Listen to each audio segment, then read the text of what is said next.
Good evening, Mayor and Councilors. Kyle Bunch, my address is on the speaker card. 2 weeks ago, I stood here and asked for accountability. As a citizen who believes in the moral fabric of the city, I asked for leadership that listens, for integrity that matches the values Wilsonville claims to uphold.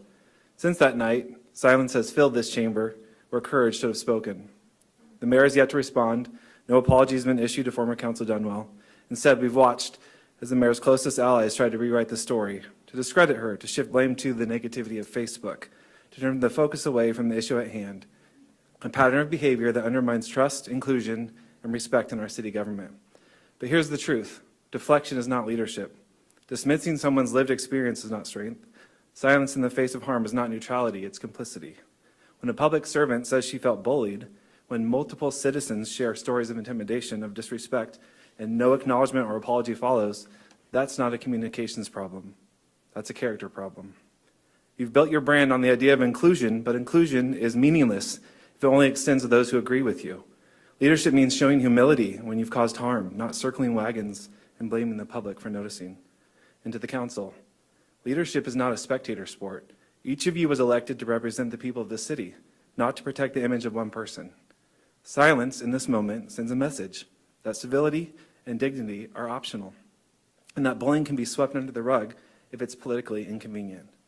Even worse, the grandstanding following Ms. Dunwell's comments at the last meeting about how lucky we are to have a mayor was a huge slap in the face to her lived experience.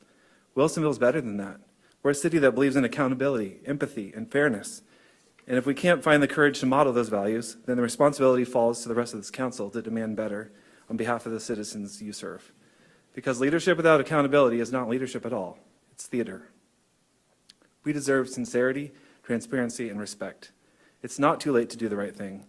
Apologize, acknowledge the harm, lead with humility. That's how you start to rebuild trust.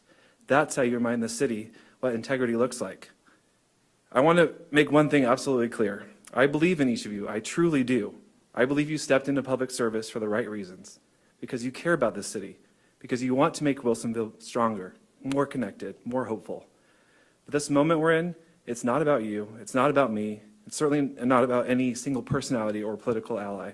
It's about the future of this community. It's about the kind of city our children and grandchildren will inherit. It's about what they will learn by watching how we treat each other, how we resolve conflict, how we show up for one another when it matters most. They're watching. The whole community is watching. And what they should see is the Wilsonville way, neighbors who rise above division, leaders who prioritize integrity over comfort, and a council that models the accountability we expect from every corner of our civic life. I'm committed to that fully. The question before each of you tonight is simple. Are you?